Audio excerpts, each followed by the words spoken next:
ठीक है सर, शुरू करते हैं। ओके चलिए ठीक है, शुरू करते हैं। चलिए हम अपना चौथा चैप्टर स्टार्ट करते हैं। क्या है चैप्टर हमारा एयर, एटमॉस्फेयर एंड वाटर।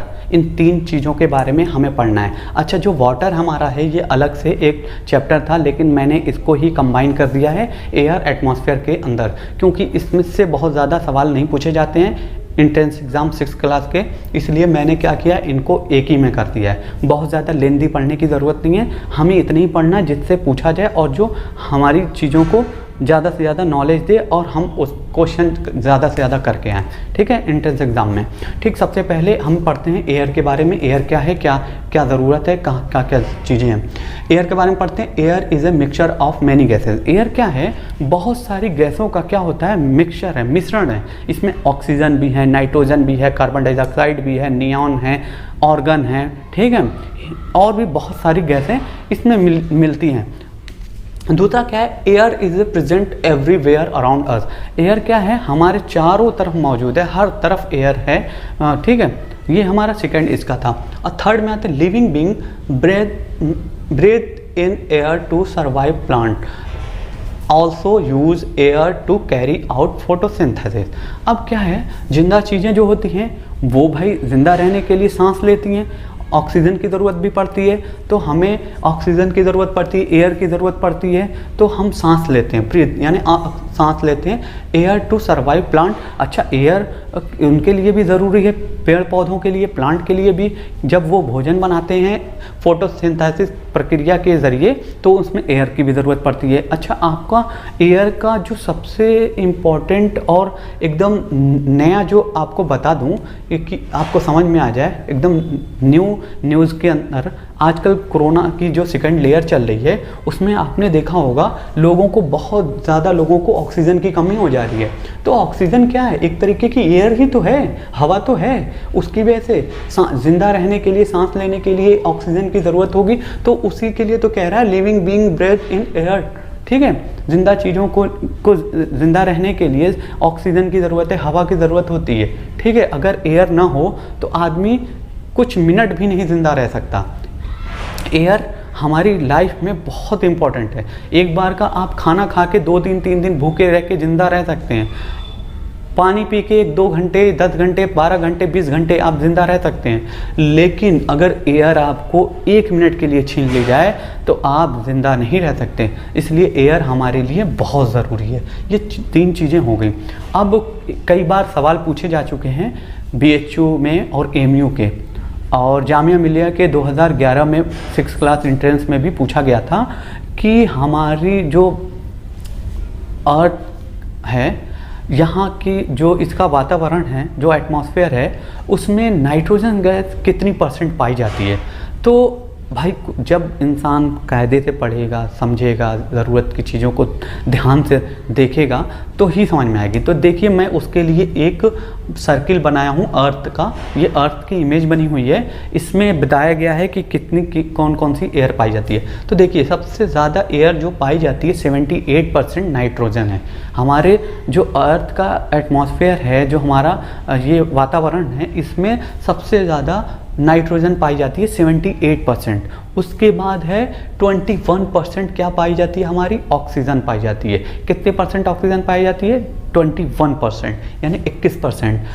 अच्छा, ये ब्लैक पट्टी जो दिख रही है, ये क्या है, अदर गैसेज, मोर देन 1 या लेस देन 1। अब 1% से ज़्यादा भी हो सकती है और या 1% से कम भी हो सकती है। अदर गैसें जिसमें नियॉन है और भी सारी गैसें हैं, हीलियम है। ठीक है, तो ये सारी जितनी गैसें, अदर गैसें जो आती हैं, ये ब्लैक पट्टी जो बताई गई 1% से ज़्यादा भी है और कम भी हो सकती है। ठीक, ये ग्रीन वाला जो हिस्सा है, ये हमारा जो पार्ट है, ये वाला हिस्सा जो हमारा है, ये इसमें 1% ऑर्गन पाई जाती है। ठीक है, ये 1% ऑर्गन पाई जाती है। और ये रेड पट्टी जो दिख रही है आपको, इसमें 0.04% जो है कार्बन डाइऑक्साइड पाई जाती है। ठीक है, ये पूरा इसका एक चार्ट था, आप इसे अच्छे से देख लीजिए। सबसे ज़्यादा नाइट्रोजन पाई जाती है 78%, उसके बाद 21% ऑक्सीजन पाई जाती है, उसके बाद 1% ऑर्गन पाई जाती है, 1% अदर गैसें पाई जाती है और 0.04% कार्बन डाइऑक्साइड पाई जाती है। ये इसका स्ट्रक्चर था कि एयर तो एयर मिक्सचर ऑफ गैस है, मैनी गैसेस का, बहुत सारा गैसों का मिक्सचर होता है। ठीक है, अब आते हैं एयर की प्रॉपर्टी क्या है। एयर की कुछ ना कुछ खासियत होगी तभी तो हमें समझ में आती है कि भाई एयर है। तो air has weighted, air has weight, air का क्या है, कोई ना कोई वज़न है। तो अब ये कैसे पता चलेगा कि एयर का वज़न है? तो हम क्या करेंगे कि एक रॉड पे 2 गुब्बारे बांध लेंगे, दोनों में हवा भर के, और एक बलून को क्या करेंगे, निडल से सुराख कर देंगे। इसकी हवा निकल जाएगी, ये क्या हो जाएगा, दब जाएगा। तो इसकी हवा जब निकल गई तो ये वाला जो दूसरी तरफ जिसमें हवा भरी है वो ऐसे झुक जाएगा। तो इससे पता चलता है कि एयर का कुछ ना कुछ वेट होता है। एयर ऑक्यूपाइज स्पेस, एयर जो होती है वो कुछ ना कुछ जगह लेती है। ये कैसे पता? तो हम एक नॉर्मल सा गुब्बारा लेंगे और उसमें हवा भरेंगे, ठीक है। हवा भरेंगे तो वो कुछ जितनी देर तक हवा भरेंगे वो फूलता जाएगा। तो इससे क्या होगा, पता चलता है कि एयर क्या है, जगह भी लेती है। अब एयर एक्सर्ट प्रेशर, एयर क्या है, प्रेशर भी उसके अंदर है, दाब भी है, दबाव भी है। कैसे भाई? तो हम क्या करेंगे, पेप्सी जो होती है, कोका कोला, थम्स अप, कोई भी एपी जो भी कुछ होता है, हम कोल्ड ड्रिंक लेते हैं, जब उसके ज़ोर से खोलते हैं जल्दी से तो कुछ प्रेशर से आवाज़ आते ही ऊपर की तरफ वो हमें पेप्सी कोका कोला का जो ड्रिंक होता है ऊपर की तरफ आता है। तो इससे पता चलता है कि एयर हमें प्रेशर भी है, एयर के अंदर प्रेशर भी है। अब ये सारी चीज़ें तो हमने पढ़ ली, ये एयर के बारे में, उसके स्ट्रक्चर के बारे में। अब इनमें से कुछ सवाल भी पूछे गए हैं जो आपका डिस्प्ले पर दिख रहा होगा, क्वेश्चन दिख रहा होगा हमारे बोर्ड पे। सर वो क्वेश्चन लगा दीजिए।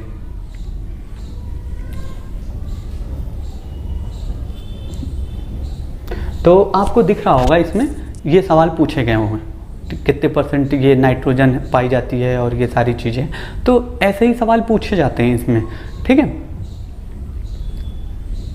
ठीक, तो आपको पता होगा कि नाइट्रोजन कितने परसेंट पाई जाती है हमारे वातावरण में, 78%, ठीक। और ऑक्सीजन कितनी पाई जाती है, 21%। अदर गैसें 1% है, ऑर्गन 1% है, कार्बन डाइऑक्साइड 0.4% है, ठीक। ये हो गया। अब आते हैं मेन जो टॉपिक है, मोस्ट इम्पॉर्टेंट टॉपिक जो है इस चैप्टर का हमारा, लेयर ऑफ द एटमॉस्फेयर। हमारा जो एटमॉस्फेयर है कितनी लेयरों से मिल के बना है, ये तो असल जानना है। सारी चीज़ें तो यहीं पे होती है, ठीक है। ये जो एयर है, ये सारी चीज़ें मिलती कहाँ कहाँ, किस किस लेयरों में, उसको पढ़ेंगे। तो हमारा जो एटमॉस्फेयर है वो 5 लेयरों से मिल के बना है, ठीक है। कितनी लेयरों से, 5 लेयरों से मिलके बना हुआ है, 5 लेयर से मिलके बना है। जिसमें पहली लेयर जो है उसका नाम है ट्रोपोस्फेयर। ट्रोपोस्फेयर क्या है, पहली लेयर है, फर्स्ट लेयर है। इसकी रेंज है 10 to 12 किलोमीटर, 10 से 12 किलोमीटर की रेंज में इसकी है। और ये इसमें होता क्या है तो देखते हैं क्या है। Most of the weather process occur in this layer 10, ठीक है, 10 किलोमीटर। जो मोस्ट वेदर, जो मैक्सिमम जो वेदर चेंज होते हैं, ठीक है, वातावरण, ये मौसम चेंज होते हैं, बदलते रहते हैं, कभी सर्दी आ गई, कभी गर्मी आ गई, बारिश आ गई, तो ये ट्रोपोस्फेयर की अंदर ही होता है, ठीक है। अर्थ की पहली लेयर के अंदर जो है ट्रोपोस्फेयर, उसी के अंदर होता है। हमारे वेदर चेंज होते हैं पहली लेयर के अंदर होते हैं, ठीक है। अब सेकंड पे आते हैं, स्ट्रेटोस्फेयर। स्ट्रेटोस्फेयर क्या होता है, ये हमारी 12 to 50 किलोमीटर की रेंज है। इसकी रेंज कितनी है, 12 to 50 किलोमीटर, यानी 12 से 50 किलोमीटर की रेंज है। इसमें क्या होता है, supersonic jet planes fly in this layer. Supersonic जो प्लेन होते हैं वो इसी के अंदर उड़ते हैं, ठीक है। पहली लेयर हमारी थी, ठीक है, ट्रोपोस्फेयर, उसमें वेदर चेंज होते थे, बादल उदल जितने इसी के अंदर आते हैं। उसके बाद जो सुपरसोनिक जेट प्लेन होते हैं वो इसमें उड़ते हैं, सेकंड वाले में, स्ट्रेटोस्फेयर में। तो ये है। अच्छा, एक क्वेश्चन भी आया था हमारा AMU के अंदर कि स्ट्रेटोस्फेयर जो है उसके अंदर एक और लेयर आती है, या ओजोन लेयर किसके अंदर आती है, तो ओजोन लेयर स्ट्रेटोस्फेयर में ही आती है। अच्छा, कुछ बच्चों को ये भी समझना ज़रूर है कि ओजोन लेयर के बारे में इतना जानना क्यों ज़रूरी है, क्यों आ गया, इसके बारे में क्वेश्चन क्या है। तो ओजोन लेयर हमारी अर्थ पे ज़िंदा रहने के लिए ये भी एक वजह है। कैसे? जो सन से अल्ट्रावायलेट रेडिएशन आती हैं, बहुत हानिकारक किरणें जो हमारी अर्थ पे आती हैं, ओजोन लेयर क्या करता है? इसे प्यूरीफाई करता है, प्यूरीफाई का काम करता है। ओजोन लेयर प्यूरीफाई करके फिर उस हमारी जो किरणें होती है उसे अर्थ पे भेजता है। अगर ओजोन लेयर नहीं होती तो इसकी वजह से बहुत मैक्सिमम इंसान तो कैंसर से मर जाते, कैंसर होते और भी न जाने कौन कौन सी बीमारियां होती। तो ये ओजोन लेयर किस में आती है? स्ट्रेटोस्फेयर में आती है, सेकेंड लेयर में। इतना जान लीजिए, ठीक है। एक क्वेश्चन है, देख लीजिए बोर्ड पे। तो बताया गया है, उसमें पूछा गया है कि ओजोन लेयर किस में आती है? तो ओजोन लेयर जो हमारी है स्ट्रेटोस्फेयर में आती है, और इसी लेयर के अंदर सुपरसोनिक प्लेन्स जो होते हैं वो उड़ते रहते हैं। अब आते हैं थर्ड, मेसोस्फेयर। मेसोस्फेयर क्या है? मेसोस्फेयर थर्ड लेयर है, तीसरी लेयर है हमारी इस एटमॉस्फेयर लेयरों में। ये 50 to 80 किलोमीटर की रेंज में आती है। इसकी रेंज क्या है? 50 से 80 किलोमीटर की रेंज है, ठीक है। इसमें क्या होता है? Very extremely low temperature are observe. अच्छा, इसकी जो लो एंड हाई भी है, इसको ये बात और जान लीजिए, लो और हाई, लो टेम्परेचर या मैक्सिमम हाई टेम्परेचर होता है, ठीक है, ठीक है। तो अब आते हैं मेसोस्फेयर 50 to 80 किलोमीटर क्या होता है? इसकी रेंज होती है। इसमें होता क्या? वेरी एक्सट्रीमली हाई टेम्परेचर, बहुत ज़्यादा हाई टेम्परेचर होता है। आर ऑब्जर्व, इसके अंदर जो हमने ऑब्जर्व किया है इसका टेम्परेचर बहुत ही हाई होता है। और इसी लेयर की वजह से जो मतलब हमारे स्पेस में कुछ पत्थर भी मूव करते रहते हैं, तो कभी कभी वो अपना ऑर्बिट भटक जाते हैं, अपने ऑर्बिट, उनका ऑर्बिट से उनकी जो चलने का एक रेंज है उससे ये भटक जाते हैं, वो ऑर्बिट से हट जाते हैं, तो वो हमारी अर्थ की तरफ आते हैं। तो जब अर्थ की तरफ आते हैं तो ये लेयर जो है, इसी लेयर के ही अंदर वो क्या करते हैं, इतना ज़्यादा एक्सट्रीमली हॉट होता है कि वो इसी में ख़त्म हो जाते हैं, ठीक। वो लेयर के अंदर आते ही कुछ देर तक ये इसी में रिमूव हो जाते हैं, मतलब डिस्ट्रॉय हो जाते हैं। तो ये very extremely temperature are observe, high temperature होता है इसमें, मेसोस्फेयर जो होता है। तो आप देख रहे होंगे ये रेड कलर की जो लाइनें हैं, ये रेड वाली है, ये मेसोस्फेयर है, बहुत ही हाई टेम्परेचर होता है। और इस ब्लू वाले में देख रहे होंगे कि प्लेन जो उड़ रहे हैं इसी के अंदर होता है, और इसी के अंदर ये ग्रीन डॉट डॉट हैं, तो ये डॉट डॉट हमें ओजोन लेयर है। अब आते हैं फोर्थ लेयर, थर्मोस्फेयर। थर्मोस्फेयर क्या है? 80 to 700 किलोमीटर, यानी 80 से 700 किलोमीटर की रेंज का ये होता है, ठीक है। 80 से 700 किलोमीटर की रेंज में होता है। अब इसमें होता क्या है? Space craft and man made satellite move in this layer. जो स्पेस क्राफ्ट होते हैं, ठीक है, स्पेस पे जाने के लिए जो वो प्लेन बने होते हैं वो, और मैन मेड सैटेलाइट, और सैटेलाइट जो होते हैं वो इस ब्लू वाली लाइन में, इस एयर में, हमारा थर्मोस्फेयर में मूव करते रहते हैं, और यहीं से मॉनिटरिंग करते रहते हैं ये अर्थ की, और अर्थ के एटमॉस्फेयर के बारे में हमें जानकारी भेजते रहते हैं कि यहाँ कब सुनामी आने वाली है, कहाँ भूकंप आने वाला है, कहाँ क्या होने वाला है, कहाँ तूफान आने वाला है। तो ये सैटेलाइट क्या है? हमारी थर्मोस्फेयर की लेयर में मूव करते रहते हैं, ठीक। अब आते हैं हमारा फिफ्थ लेयर जो है, एक्सोस्फेयर है। ये 700 to 10,000 किलोमीटर, इसकी रेंज कितनी होती है? 700 किलोमीटर से लेके 10,000 किलोमीटर की रेंज का होता है एक्सोस्फेयर। जो हमारी सबसे लास्ट जो लेयर है वो है हमारी exosphere. Exosphere is the highest layer of earth. ये सबसे हाईएस्ट लेयर है, अर्थ की सबसे लास्ट लेयर है। और इसी लेयर के अंदर स्पेसशिप जो होते हैं वो मूव करते रहते हैं, फ्लाई करते हैं, स्पेसशिप फ्लाई करते हैं। इसी के अंदर हमारे स्पेस स्टेशन जो होते हैं इसी आखिरी स्पेस लेयर के अंदर होते हैं, ठीक है। ये हमारी सबसे लास्ट लेयर कौन सी होती है? एक्सोस्फेयर, ठीक है, ये आपको समझ में आ गया इसके बारे में कि अब हमने पढ़ लिया, इसके सारी चीज़ों को जान लिया, समझ लिया कौन कौन सी लेयर होती है, 5 लेयर होती हैं, और कुछ क्वेश्चन हैं वो आएंगे, वो मैं आपको PDF में दे दूंगा। अब हमारा लास्ट टॉपिक है वाटर। वाटर को पढ़ना है कि वाटर क्या है।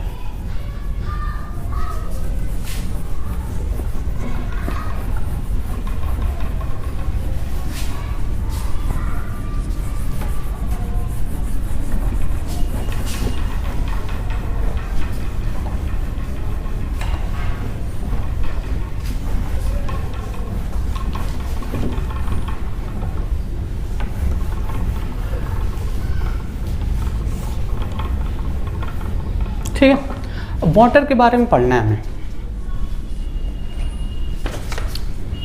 तो हमने तो 2 चीज़ों को पढ़ लिया, अब हमारा लास्ट टॉपिक है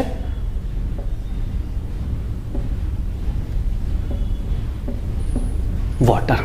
भाई वाटर भी ज़रूरी है हमारे लिए, तो वाटर के बारे में जब हम पढ़ेंगे तो इसके बारे में क्या है, वाटर क्यों ज़रूरी है क्या नहीं है। तो आप जैसा स्क्रीन पे देख रहे होंगे, हमारे इमेज लगी होगी, उसमें बताया गया होगा वाटर क्या है। वाटर के बारे में क्या है, वाटर क्या है, water is a one of the most precious resource on earth. Water क्या है, ये उन सभी महत्वपूर्ण चीज़ों में से एक है, ठीक है, ऑन अर्थ, हमारे ज़मीन पर, and is necessary for all living being, और ये हमारे ज़िंदा लोगों के लिए नेसेसरी है, बहुत ज़रूरी है। We use water for different purpose. हम वाटर का क्या करेंगे, अलग अलग पर्पस पे, अलग अलग ज़रूरत पे वाटर का इस्तेमाल करते हैं। लाइक ड्रिंकिंग, मतलब पीने के लिए, कुकिंग, खाना बनाने के लिए, बाथिंग, नहाने के लिए, वॉशिंग एंड मेनी अदर्स, मतलब कपड़े धुलने के लिए और भी अदर चीज़ों के लिए हम क्या करते हैं, वाटर का यूज़ करते हैं। पीने के लिए, खाना बनाने के लिए, नहाने के लिए, धोने के लिए, और भी बहुत चीज़ें हैं उनके लिए। तो वाटर के बारे में तो पता चल गया, वाटर के बारे में दिया हुआ है, आप देख ही रहे होंगे स्क्रीन पर क्या क्या चीज़ें हैं।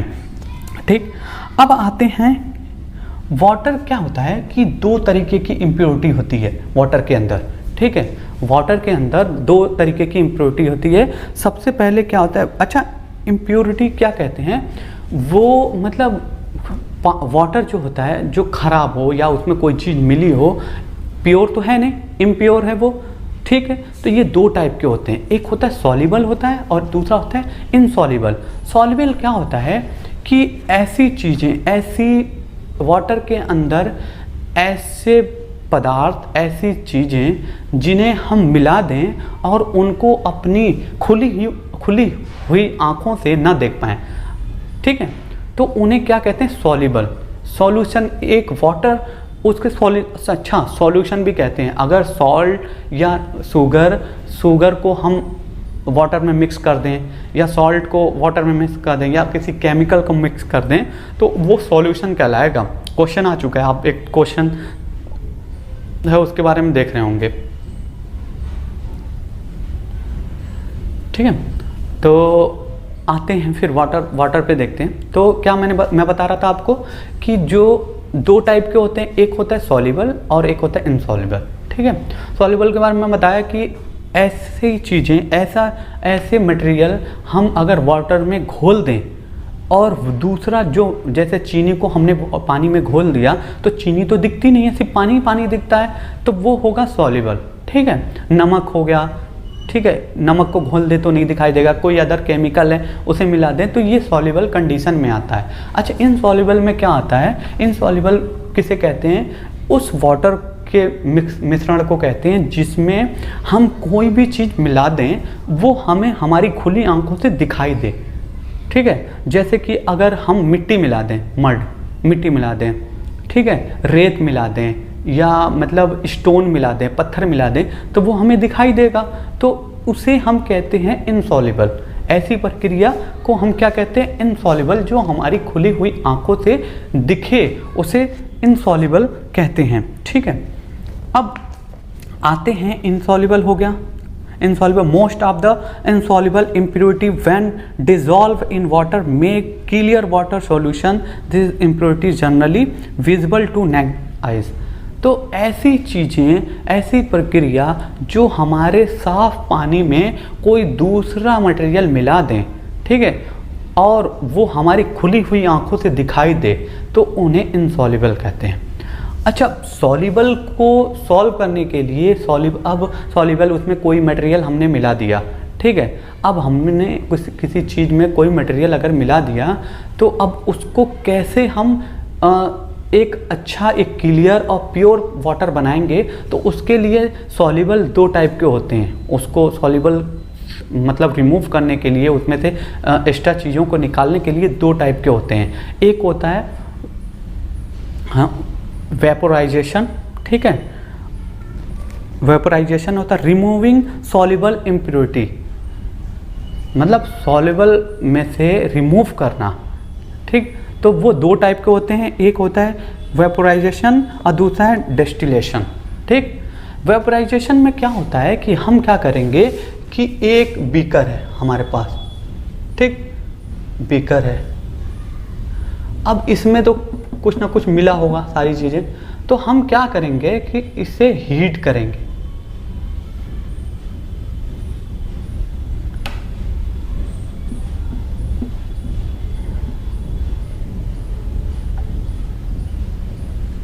ठीक है।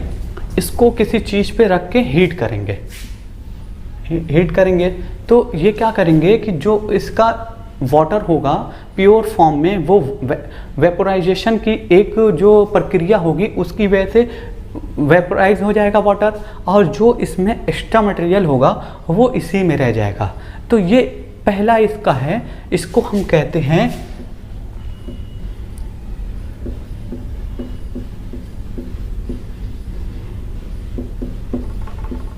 वेपोराइजेशन, ठीक है।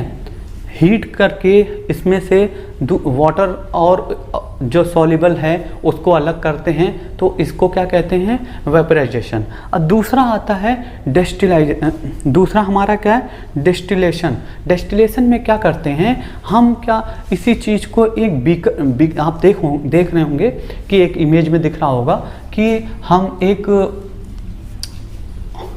जार है एक तरफ, और दूसरी तरफ उसमें क्या करते हैं, नीचे बर्नल लगे हुए हैं, उस बर्नल से क्या करते हैं हम पानी को हीट करते हैं, और एक नली लगी होती है ऐसी, तो ये क्या करती है, एक दूसरा बीकर होता है, वो वाटर क्या होता है इसके थ्रू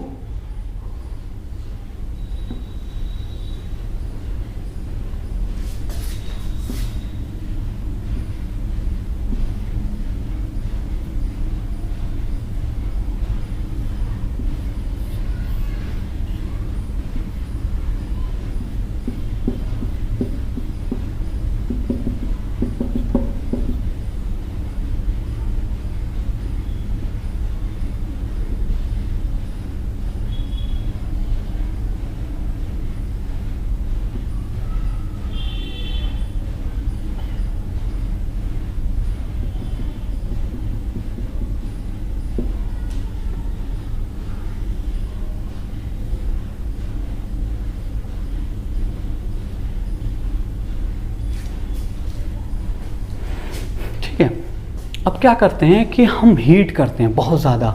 जब हीट करते हैं डिस्टिलेशन में क्या होता है, हीट करते हैं वाटर को, तो वाटर क्या करता है वेपराइज होके धीरे धीरे इसमें होता है, यहाँ आता है, ठीक है, इसमें जाता है, और यहाँ एक कूलिंग लगा होता है, ठीक है, कूलिंग होता है। तो यहाँ ये ठंडा होके ये वाटर प्योर फॉर्म में आके इस दूसरे जार में आके स्टोर होता है। तो ये इसके दो हो गए, ठीक। पहला हमारा था इवेपोराइजेशन, दूसरा था डिस्टिलेशन, ठीक है, ये हमारा पहला था और ये दूसरा। ये क्या है हमारी वो चीज़ है रिमूविंग सॉल्युबल इम्प्योरिटी, ठीक है, रिमूव करना सॉल्युबल में से वाटर प्योर करना, वाटर को अलग करना, और जो एक्स्ट्रा चीज़ें हैं उसको रिमूव करना। अच्छा, इसमें अब इसका इनसॉल्युबल में आते हैं, तो इनसॉल्युबल में भी दो टाइप के होते हैं, ठीक है। तो पहला क्या होता है इनसॉल्युबल में, सेडिमेंटेशन, ठीक, सेडिमेंटेशन क्या कहते हैं। अब आते हैं दूसरा, सेडिमेंटेशन में क्या करते हैं, एक बीकर है, उसमें वाटर भी है और कुछ स्टोन के टुकड़े भी इसी में, ठीक है। तो क्या करते हैं कि इस सेडिमेंटेशन में क्या होता है कि एक बीकर में वाटर और स्टोन है, मिक्स हैं। तो क्या इसमें हम एक बीकर में लेंगे और क्या करेंगे, थोड़ी देर तक इसे स्टिल रख देंगे, थोड़ी देर तक हम क्या करेंगे, ज़मीन पर या कहीं भी चीज़ें छोड़ देंगे। जब ये स्टोन के टुकड़े जब अपनी जगह नीचे आके बैठ जाएंगे तो हम क्या करेंगे, इसको दूसरे बीकर में बहुत ध्यान से डाल देंगे, ठीक। जब ये नीचे बैठ जाएगा, वाटर स्टोन बैठ जाएगा और वाटर ऊपर रहेगा, तो हम धीरे से इस वाले स्टोन में कर देते हैं। तो इसको हम कहते हैं सेडिमेंटेशन, ठीक है। इसको सेडिमेंटेशन कहते हैं। वाटर अगर स्टोन हो या मड हो या कोई भी चीज़ हो वाटर में, तो पहले तो ये जब इसको थोड़ी देर हम रख देते हैं तो इसकी वजह से जो भारी चीज़ें होंगी, वज़नदार होगी वाटर से, वो नीचे बैठ जाएगी और फिर हम इसको क्या करेंगे, दूसरे साफ बीकर में प्योर वाटर को निकाल देंगे। इसको हम कहते हैं सेडिमेंटेशन। अब इसका दूसरा क्या है, इसमें क्या होता है, फिल्ट्रेशन। फिल्ट्रेशन में क्या करेंगे कि हम क्या करते हैं, एक कीप लेंगे,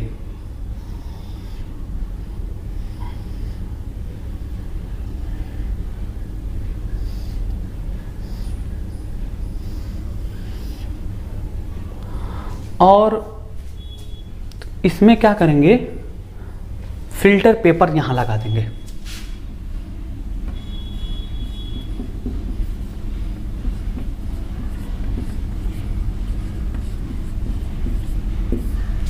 फिल्टर पेपर यहाँ रख देंगे।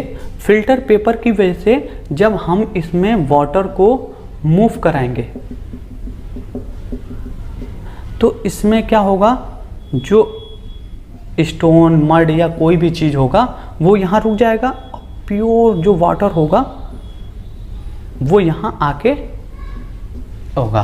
तो इसको कहते हैं फिल्ट्रेशन। फिल्ट्रेशन में क्या होता है कि हम कीप एक लगा देंगे और उसमें उसके ऊपर फिल्टर पेपर रख देंगे। फिल्टर पेपर क्या करेगा कि हमारा फिल्टर पेपर से वाटर क्या है, नीचे की तरफ, उसमें हम वाटर जब डालेंगे फिल्टर पेपर से, तो फिल्टर पेपर से होते हुए वाटर नीचे की तरफ जब दूसरे जार में जाएगा तो जो प्योर होके छन के जो साफ पानी होगा वो नीचे चला जाएगा। तो वाटर से यही चीज़ें थी। एक तो वाटर के बारे में, वाटर सॉल्युबल और इनसॉल्युबल होता है, और सॉल्युबल को रिमूव करने के लिए वेपोराइजेशन होता है और डिस्टिलेशन होता है, और उसी में इनसॉल्युबल को प्योर करने के लिए क्या होता है, एक हमारा सेडिमेंटेशन होता है, दूसरा हमारा फिल्टर पेपर होता है, फिल्ट्रेशन जिसे कहते हैं। ये हमारे टॉपिक थे जो ख़त्म हो गए। ये चौथा चैप्टर जो था लास्ट, ये ख़त्म हो गया है, और इसकी पीडीएफ हम इसको अपलोड कर देंगे, और जो भी क्वेश्चन आंसर आएंगे, क्वेश्चन पेपर भी आ चुके होंगे इससे रिलेटेड, इस पूरे चैप्टर से, वो भी उसमें ऐड होगा। आप वहाँ से जाके देख लीजिएगा, क्योंकि कुछ चीज़ें जो है ब्लैक बोर्ड से आपको साफ नहीं दिखाई देती, तो इसी वजह से हम लोग क्या करते हैं, पीडीएफ बनाते हैं और पीडीएफ अपलोड कर देते हैं। जो चीज़ें यहाँ लिखी होती हैं वही पीडीएफ में होती है। ऐसा नहीं कि यहाँ पर कुछ और लिखा है, पीडीएफ में कुछ और, ऐसा कुछ नहीं है। इमेज के साथ भी वही होती है। तो आप लोगों को सिर्फ समझाने के लिए, आपको नॉलेज देने के लिए ये बोर्ड पे सारी चीज़ें बताई जाती है, समझाई जाती है।